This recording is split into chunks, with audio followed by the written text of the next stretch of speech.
హరీష్ రావు వెనక ముఖ్యమంత్రి రేవంత్ రెడ్డి ఉన్నారనేటువంటి వ్యాఖ్యలు కూడా చేశారు. సో ఇప్పటికే బీఆర్ఎస్ నాయకులు వ్యవహరిస్తున్న తీరుపైన కాంగ్రెస్ నేతలు కూడా తీవ్రంగా తప్పుపడుతున్నారు.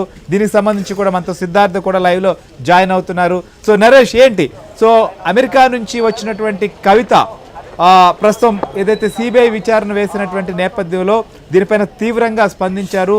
ఎందుకు ఈ స్థాయిలో రియాక్ట్ అయ్యారు? సొంత కుటుంబ సభ్యులే దీనికి ప్రధాన కారణం అంటూ హరీష్ రావు, సంతోష్ రావుల పైన విమర్శలు చేయడానికి కారణం ఏంటి?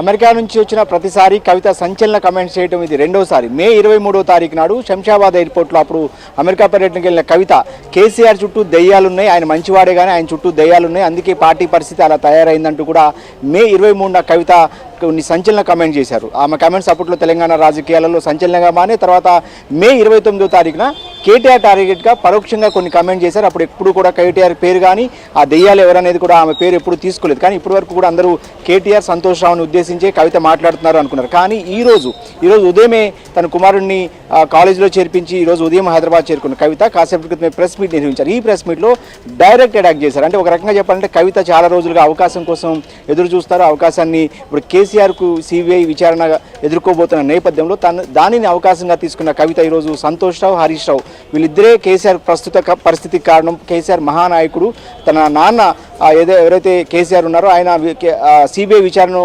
ఎదుర్కోబోవడానికి కారణం హరీష్ రావు, కేసీఆర్లే అంటూనే ఇంకొక రెండు ముఖ్యమైన కామెంట్ చేశారు. హరీష్ రావు అదేవిధంగా సంతోష్ రావు ఇద్దరూ కూడా తమ ఆస్తులను, వనరులు ఈ 10 ఏళ్ల కాలంలో వాళ్ళ ఆస్తులను పెంచుకోవడం కోసమే పనిచేశారు తప్ప కేసీఆర్ కోసం వాళ్ళు పనిచేయలేదు. కేసీఆర్ సొంత బిడ్డను కాబట్టి తనకు ఆ బాధ ఉంటుంది, వాళ్ళకి ఎందుకు ఉంటుందంటూ కూడా ఆమె చేసిన కామెంట్స్ తెలంగాణ రాజకీయాలు ముఖ్యంగా బీఆర్ఎస్ పార్టీలో సంచలనంగా మారాయి.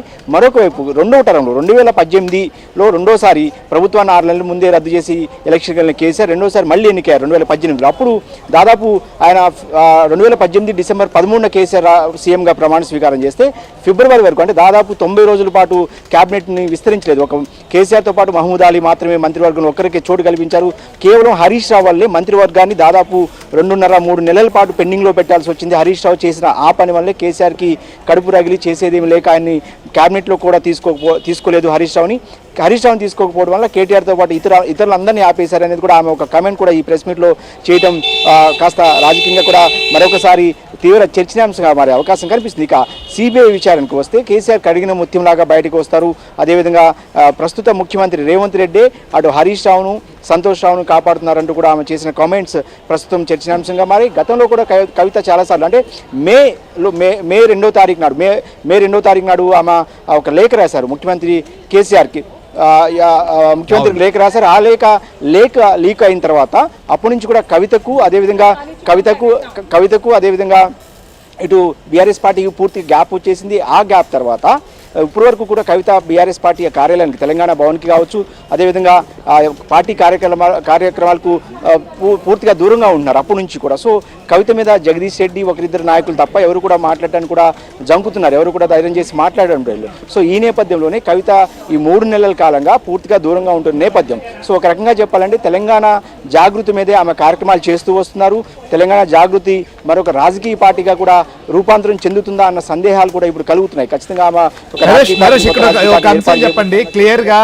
ఆమె చేసినటువంటి కామెంట్స్ లో కేసీఆర్ సిబిఐ విచారణ ఎదుర్కోబోతున్నారు అంటే ఆమె సరే వాళ్ళిద్దరు పేర్లు చెప్పింది సరే, కానీ ఎక్కడా కూడా పీసీ ఘోష్ కమిషన్ని తప్పుపట్టడమో లేకపోతే అందులో పేర్కొన్నటువంటి అంశాలకు సంబంధించిన విషయాలపైన ఏమన్నా విభేదించిందా?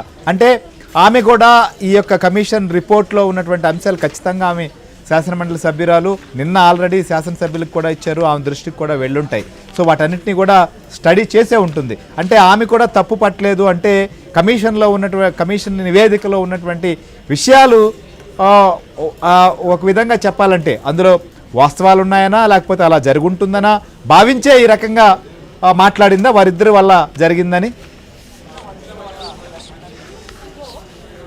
మొత్తానికి కాళేశ్వరం కమిషన్ రిపోర్ట్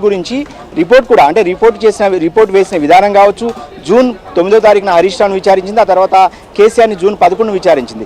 విచారణ వ్యవహారాన్ని కూడా ఆమె తప్పుపట్టారు. ఏదైతే విచారణ జరిగిన తీరును కూడా విచారణ సరిగా జరగలేదు, కేవలం ఒక రాజకీయ పార్టీ ముందే అనుకున్నట్టుగా విచారణ రిపోర్ట్ని తయారు చేయించుకుందన్న విధంగా కూడా ఆ అర్థం వచ్చేలాగా కూడా కవిత మాట్లాడారు. అంటే కేసీఆర్ని వాంటెడ్గా రాజకీయంగా దెబ్బతీయడం కోసమే ఈ విచారణ వేశారు. అందులో భాగంగానే ఆయన మీద సిబిఐ ఎంక్వైరీ కూడా వేశారు అనేది కూడా ఆమె చెప్పకనే చెప్తున్నారు. అదేవిధంగా ఈ ఎంక్వైరీ కింద ఏదైతే సిబిఐ ఎంక్వైరీ వేసిన దాని వెనుక అటు కాంగ్రెస్ అదేవిధంగా బీజేపీలు కూడా ఉన్నాయనే కామెంట్స్ కూడా కవిత చేయడం, అంటే తను కవిత మాట్లాడటం కూడా ఈ కామెంట్స్ చేయడాన్ని మనం చూడాల్సి ఉంటుంది.